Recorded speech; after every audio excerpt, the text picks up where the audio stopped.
agora a gente tem um momento muito especial. Eu vou receber, tem medo de falar isso não, a maior especialidade quando o assunto é relacionamento íntimo. Eu posso falar, a maior sexóloga do Brasil. Ela é incrível, admirada por todos. Quando ela fala, a gente fica de boca aberta, porque ela acerta. E olha, gente, falar de relacionamento é falar de carinho, de conexão, de cumplicidade. Isso não tem idade. Com o passar dos anos, o casal vive fases diferentes, enfrenta mudanças na rotina e nas formas de se relacionar. Agora a gente precisa aprender a reinventar esse relacionamento.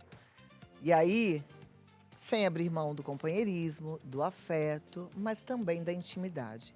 Então a gente vai conversar com ela sobre sexualidade na maturidade, mostrando que o cuidado, o diálogo e a proximidade precisam continuar fazendo parte da vida a dois. Ela é psicóloga, sexóloga, membro da Sociedade Brasileira de Estudos em Sexualidade Humana, apresentadora do podcast Sexoterapia, autora de livros sobre o tema, doutora Ana Canosa. Não pode ficar tanto tempo sem como se você tá ver. linda, Obrigada. estilosa, colorida. Obrigada, que saudade. Faz tanto tempo. Muito, mas muito. Menina, Não sei o que essas aconteceu. Essas mulheres muito cheia de coisa pra fazer. É verdade, mas você tá a 1000 por hora, né? Eu te acompanho, tô achando Também, tão né, bom. amiga? E você tem feito tanta diferença na vida das pessoas e feito bem demais. Tá bem, né? Missão, Isso né? é muito bom. A gente, quando encontra uma missão, é tão bom. É.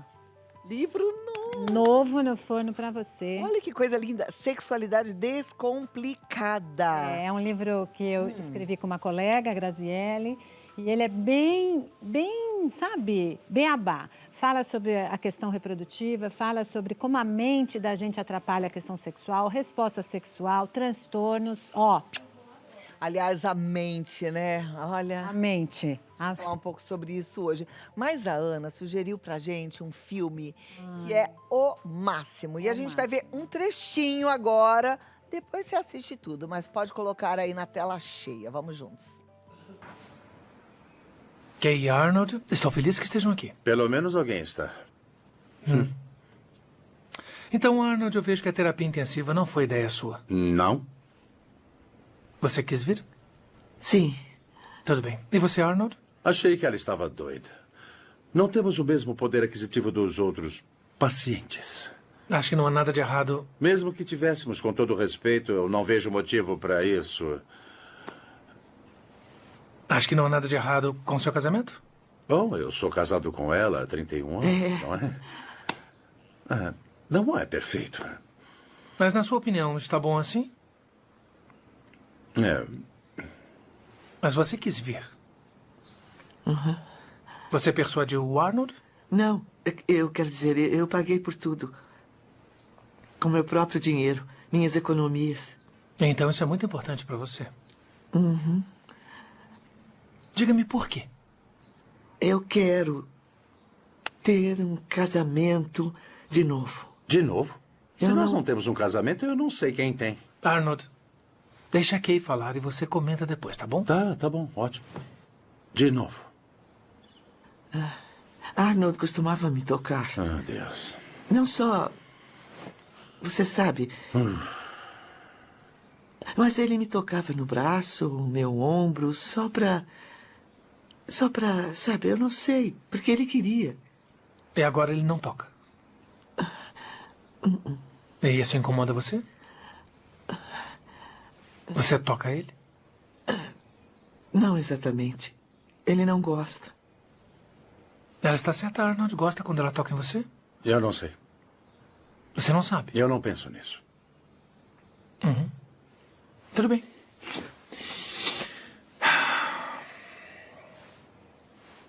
E o que mais, Kay?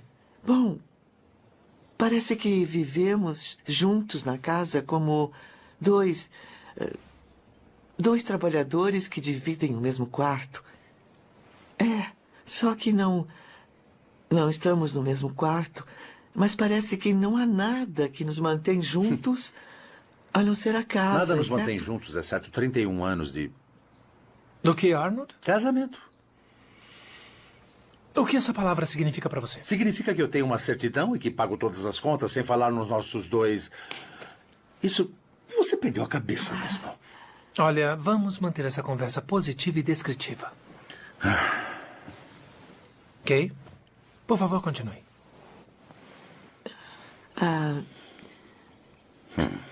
Nós não conversamos sobre nada. Conversar?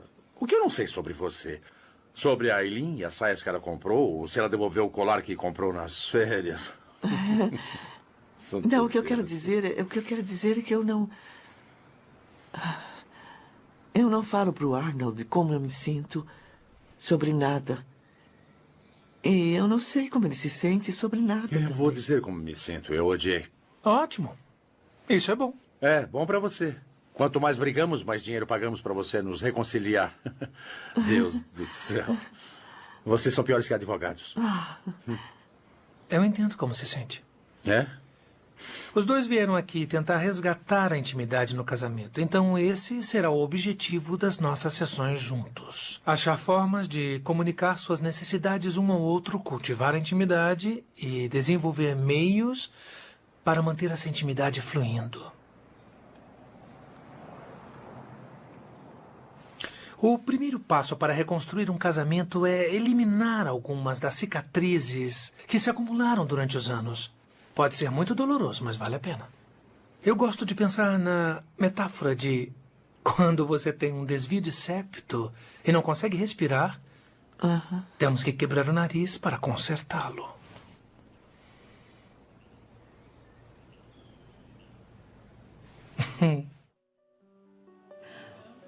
É. É tão maravilhoso esse filme. Já quero assistir inteiro. Eu não sei se eu já assisti, porque eu já não tô lembrando, mas eu vou assistir hoje. Ele é um filme já mais antigo. Chama Um Divã? Um Divã para Dois, Divã para com Meryl Dois. Streep, né? E o Tommy Lee Jones. Eles são um casal, Meryl Streep muito incomodada com um casamento que não tem intimidade emocional, né? Que não tem troca. E ela dá um jeito de ir atrás de um terapeuta em sexualidade para tentar resgatar esse casamento. E aí a gente vai vendo o quanto ele resiste a essa proposta. E eu queria começar, Cláudia, se você me permite, com uma observação bem interessante sobre satisfação. Não estou nem falando sobre sexual, estou falando sobre satisfação conjugal e sobre satisfação pessoal. Existem dois tipos de satisfação. Uma que diz respeito ao meu projeto de vida. Então, as metas que eu crio para mim, ter família, trabalhar, ganhar dinheiro, morar fora, etc. E aí o casamento pode estar dentro deste grupo. Então, eu olho para o meu casamento e eu falo, casei, tenho família, tenho esposa, tenho filhos, consegui uma casa. Então, isso é um tipo de satisfação, é a ideia sobre o projeto. Mas não necessariamente só a ideia sobre o projeto vai me dar a satisfação cotidiana, que é outro tipo, que é o tipo de a qualidade daquilo que eu vivo no meu cotidiano. Então, muitas vezes nós temos um tipo de satisfação. Mas como assim? 30 anos casados, nós não temos casa, nós não estamos casados, a gente não tem uma assinatura, a gente não vive aqui. Ok, isso é um tipo. Mas não necessariamente é a satisfação do cotidiano. A nossa conversa, a nossa intimidade, o nosso toque, inclusive a sexualidade. Agora você vê, você falou de intimidade, você não falou de intimidade sexual, você falou de intimidade emocional. Exatamente. A intimidade emocional precisa vir antes da intimidade sexual ou ela é mais importante? É tão interessante essa sua pergunta, porque a gente observa que, quando a gente vai ver as pesquisas sobre satisfação sexual, a gente percebe que intimidade, ela está intimamente ligada à satisfação sexual, né? Então, quanto mais um casal tem intimidade, maior satisfação. Às vezes, muita intimidade emocional pode prejudicar no sentido de eu não vou contar para o meu parceiro, para a minha parceira, aquilo que eu gosto, porque ele vai ficar chateado. Então, vou dar um exemplo muito recorrente, infelizmente recorrente.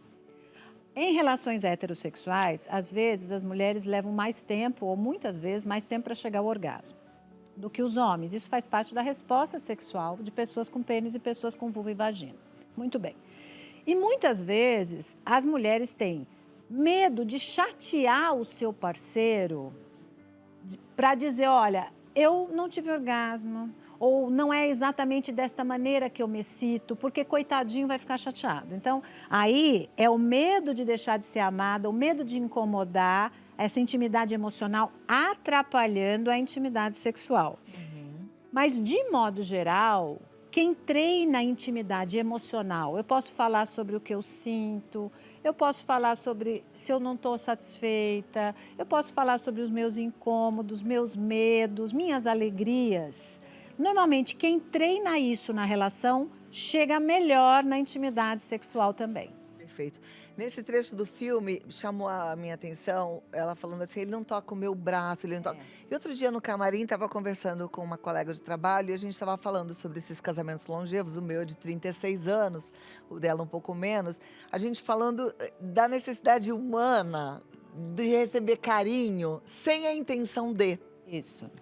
Né? E acho que a grande parte das mulheres sente essa falta. Muito. Porque não que os homens não façam carinho, mas é assim, ele faz um carinho aqui já vai... Não, calma, eu queria só um cafuné. Eu queria só um carinho nas costas. É muito comum esse tipo de situação, porque na nossa cultura, os homens foram muito educados para associar toque à genitalidade. Então, assim, é muito comum as mulheres, por exemplo, reclamarem que sentem falta de beijo de língua. Ah, eu queria um beijo de língua, mas sem necessariamente a gente ter que fazer sexo. Então, esse homem vem educado para toque de intimidade é sexo. Essa mulher foi educada no oposto. Eu só vou ter intimidade se eu me sentir amada, porque foi assim que as mulheres foram educadas, a associar o afeto ao sexo. Então, essa linguagem choca. Então, são as mulheres querendo o registro do afeto, pergunte sobre o meu dia, pergunte como eu estou, me faça um cafuné, me faça uma massagem, que eu me abro para a genitalidade. E os homens o oposto. Toque é igual a sexo, genitalidade.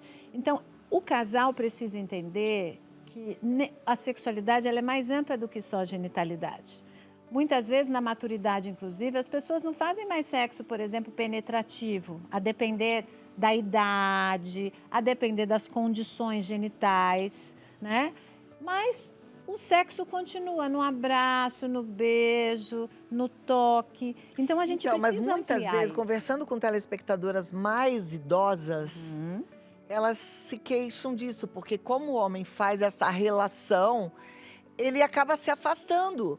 E ela fica desejante e seca. Exatamente. Porque ela fica assim, ele não chega nem mais perto de mim. Isso. Porque vamos pensar, ele não está mais funcionando do ponto de vista sexual, ele acha que não faz nem carinho. Exatamente. E ele perde, porque ele perde na própria resposta do próprio corpo dele, que poderia ser diferente, né? Então, assim, mas eu tô com um problema de ereção grave, vamos dizer assim, que não está resolvendo com medicação para ereção. Então, também não vou fazer mais nada.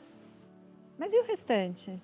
E o abraço? E o alimento da pele? E o toque? E a excitação que não precisa necessariamente de uma ereção? Eu posso me sentir... O homem também tem benefícios, pensando no ponto de vista hormonal, de liberação de hormônios. neurotransmissores, no toque físico, porque a gente tem, né? Sim. Outro dia foi interessante, eu estava atendendo um casal e às vezes a gente dá alguns exercícios de aproximação física sem sexo. Então a gente fala para não é para fazer sexo, é para fazer esse sexo diferente no sentido só do toque, do carinho. E aí ele me disse que no dia seguinte, ele falou a seguinte frase: a minha pele acordou feliz. E aí eu falei, mas me conta mais, o que significa isso? Ele falou, eu não sei dizer, eu só sei que estava diferente, eu só sei que a minha pele estava feliz. É quase como essa pele não tivesse sendo tocada, porque aí a parceira também não toca, então eles se afastam. Se eu fizer isso, o que ele acha que eu estou esperando dele? Se ela me fizer isso, e se eu não corresponder, então já não chego perto. Então, deixa-se de nutrir a pele e os afetos. Eu fico imaginando que seja muito difícil um casal maduro, um casal de idosos, buscar um aconselhamento psicológico numa sexóloga. Mas eu entendo que grande parte da minha audiência está vivendo esse relacionamento desértico. Isso. De que forma você conseguiria ajudá-los hoje? Olha só, Ana? eu acho que a gente precisa ser sincero com a parceria, com os nossos parceiros. A gente nunca chega para falar sobre uma questão, sobre um conflito, acusando o outro. Eu acho que a gente tem que falar da gente. Eu sinto falta de abraçar você. Eu sinto falta do seu abraço. Né? Fazer pequenos gestos de cuidado, gentilezas, né? Pegar na mão para assistir um filme. Ah, mas faz tanto tempo que eu não pego na mão. Mas pega, testa. Né? Vai criando essa linguagem, convidando a outra pessoa a desenvolver essa linguagem. Né? Então, tem pessoas que são mais fáceis da gente conversar, de dizer, olha, eu estou sentindo falta, o que a gente pode fazer? Acho que a gente precisa de uma ajuda, ou vamos fazer coisas diferentes, vamos de novo resgatar. E pensar, né, Tá certo, Cláudia, mas... Cláudia, desculpa. Pensar, o que me conecta a você? É o quê? É através de um filme, a gente se conecta melhor? É passeando, andando na rua? É nos nossos encontros familiares? Então, também, os espaços de prazer, eles precisam estar para além do sexo. Precisa construir espaços de prazer.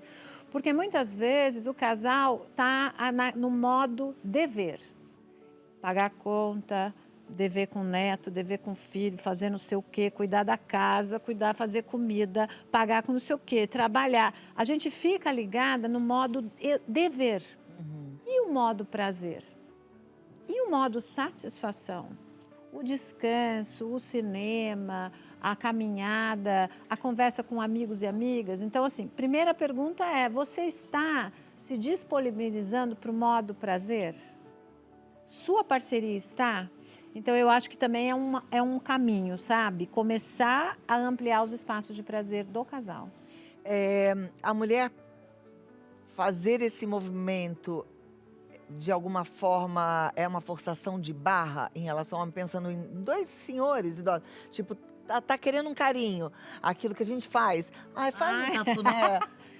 Nada, não é nada. Ela está expressando uma necessidade legítima de... carinho e afeto. Então vale, isso é legal. Claro. Eu estava lendo, não sei se faz sentido ou não, que as pessoas acabam aumentando o amor, a admiração, quando elas cuidam. Então, por exemplo, você tem um bebezinho, não é seu filho, mas aí você está lá como cuidadora dele. Aí você cuida, você começa a desenvolver um afeto muito grande Sim. por cuidar. E o mesmo acontece também nas relações adultas. Então, Sim. quanto mais você faz carinho, mais você vai amar, mais você vai admirar. Você sabe que tem, sim, e tem agora, tem duas coisas, né? A reciprocidade. Você começa a cuidar, o bebezinho o que faz? Sorri, mamãe, vovó. Se você não tem essa reciprocidade, fica mais difícil você continuar a nutrir. Essa é a primeira questão, né? Então, fiquem atentos e atentas. Se está vindo também a reciprocidade, e solicitem reciprocidade. E a segunda coisa, tem uma pesquisa muito legal que mostrou uma coisa chamada espelhamento erógeno. O que era isso? As pessoas têm a tendência a fazer no outro aquilo que ela quer que seja feito nela. Então, se eu vou e faço um cafuné em você, muito provavelmente é o que eu estou querendo. E isso acontece na atividade sexual também. Se eu te beijo, se eu te abraço, se eu faço um tipo de prática, é sinal de que talvez eu esteja querendo que você faça em mim.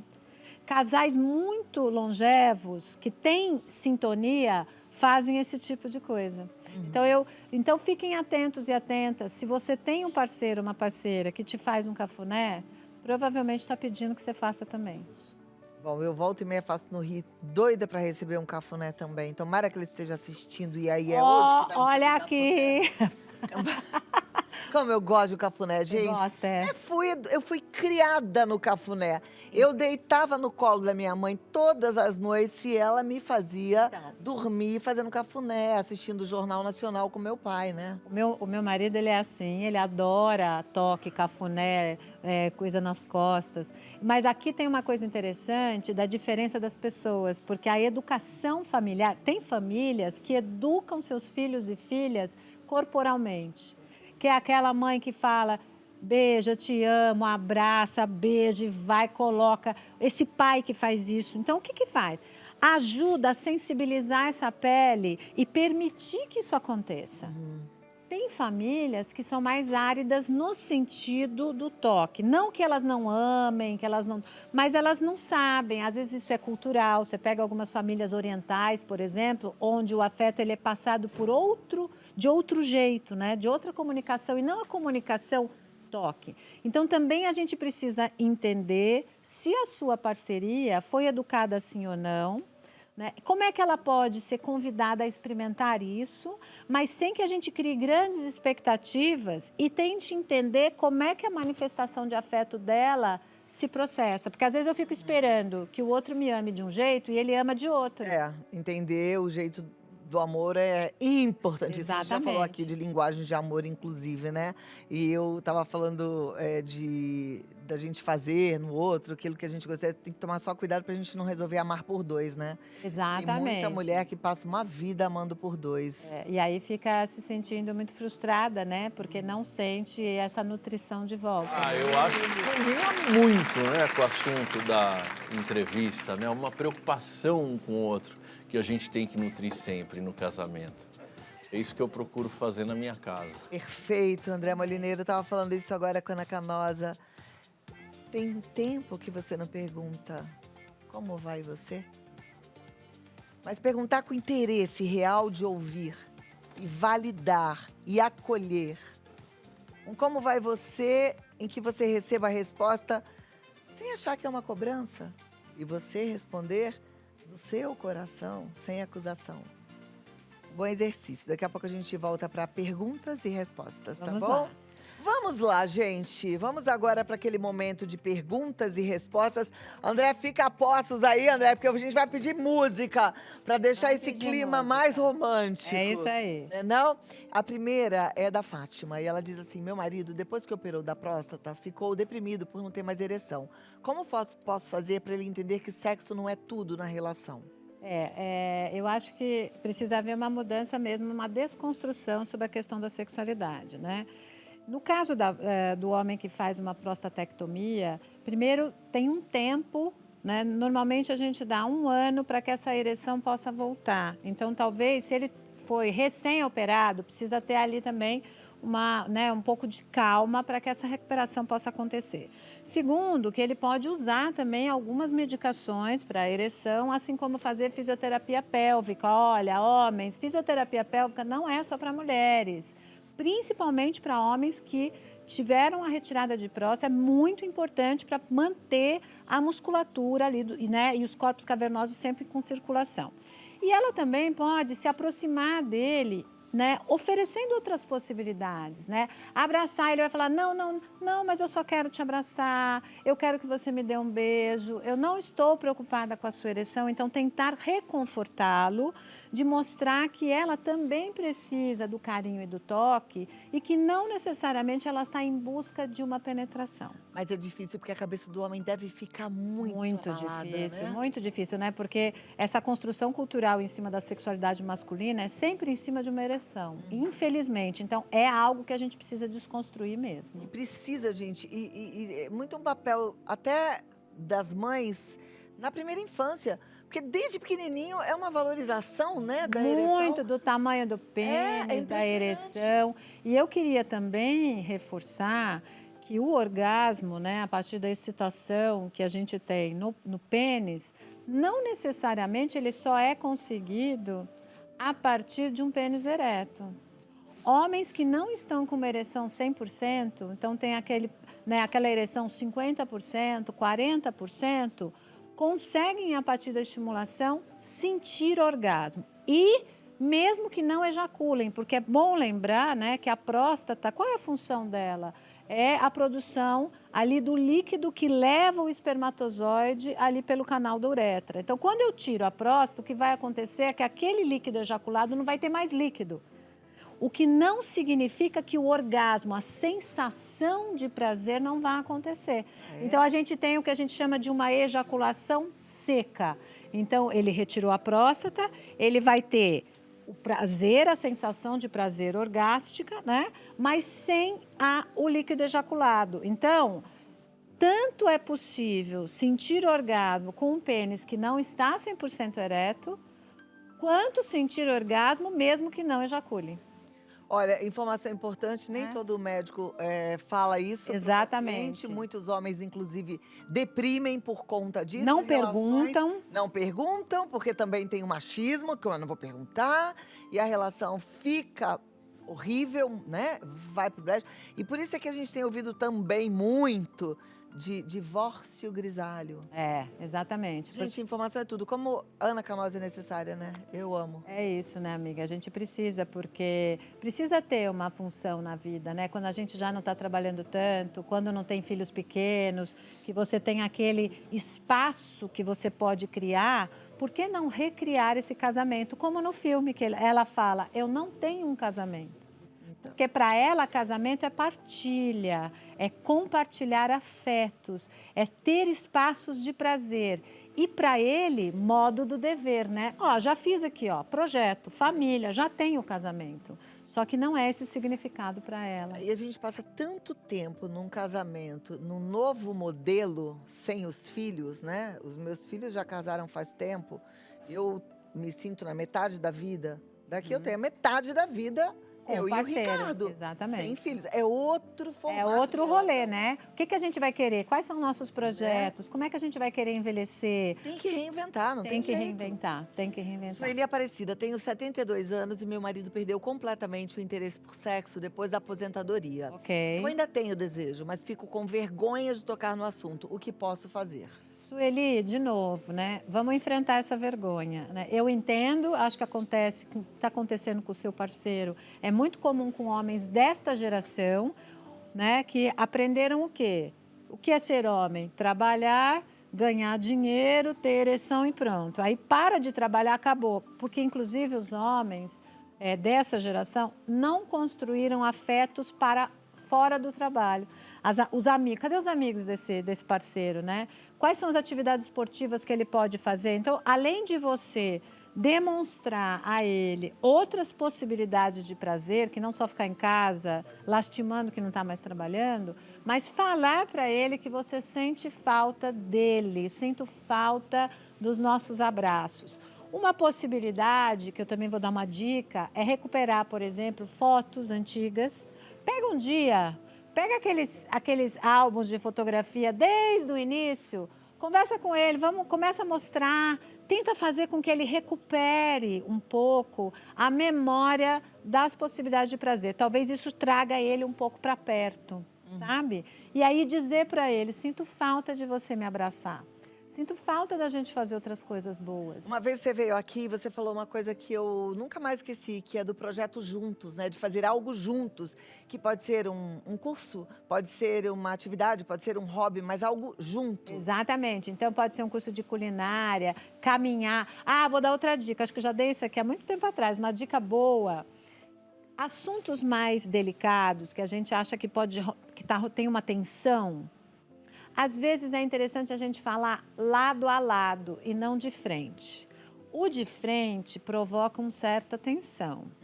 Quando eu estou de lado, numa caminhada, por exemplo, e aí você vai conversando de lado, a outra pessoa, ela fica menos envergonhada de olhar de frente. Então, se você tem uma parceria que é mais envergonhada, ou você próprio tem mais vergonha de tratar de assuntos mais delicados que não são tratados com você, tente fazer isso ao lado, fazendo alguma coisa. Amei.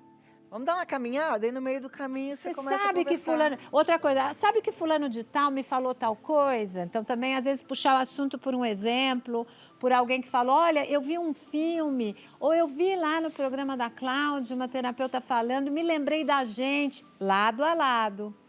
Andando. Ah, e é bom, uma vez, não sei, você concorda, mas uma psicóloga falou que é bom quando a barriguinha do homem tá cheia. Homem com fome não é um momento muito bom de conversar, não. Deixar Olha, ele ficar feliz. eu com sono também não sou boa de conversar. Eu nem com sono, nem com fome. Com sono não dá, não Dizem que vem. todo taurino é assim, fome e sono. A produção tá desesperada, falando, Ana tem que ir embora, eu Ana preciso tem que ir ir embora. embora. Mas deixa eu só te fazer uma perguntinha, porque querida. essa última telespectadora falou quando o marido perde o interesse. Mas eu, Cláudia, conheço muitas mulheres, inclusive amigas, que vêm e falam, eu não tenho mais interesse nenhum. Morreu. Elas falam, morreu, entendeu? Né? O que morreu? Eu falo, gente, mas como assim? Né? Morreu, não quero, não me toca, não chega perto. E o meu marido falou que tudo bem. Olha só, tem uma questão importante que a gente precisa dizer, a diferença entre o desejo espontâneo, o desejo responsivo e o contextual. Espontâneo, nasce no corpo, tensão sexual, vontade de fazer sexo. Não aconteceu nada e me veio, isso é fisiológico. O que acontece ao longo da vida é que a gente vai diminuindo esse desejo espontâneo, principalmente pela questão hormonal, etc. Mas ainda existe o responsivo, que responde a estímulo. E o contextual, que é dependendo do cenário. Então, tem muitas pessoas, por exemplo, que o cenário mais romântico, sair para jantar, ver alguma coisa, dançar, estimula uma abertura para o encontro sexual. Então, muitas pessoas e mulheres fazem essa fala porque elas não percebem o desejo espontâneo no corpo, mas tem o que responde ao estímulo.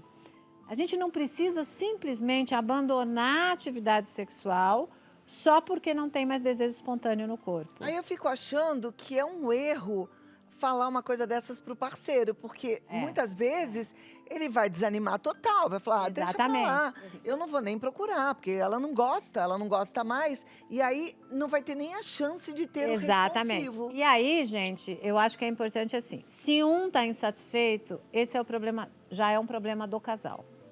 Gente, eu nunca vi uma produção tão puxa-saca sua, porque tá todo mundo assim... É porque eu tenho que ir embora. Eu tenho que atender. Vai, mas eu volto. Mas não volta assim com vontade de ir embora, volta pra ficar. Não, eu volto. É aquela... eu voltei agora pra ficar. Sabe tocar essa? Eu volto. Ó, Ana Canosa, anacanosa.com.br. Dá um beijo aqui. Foi uma delícia te ver, viu, querida? Obrigada. Assim que eu puder. Obrigada. Foi uma delícia. Obrigada.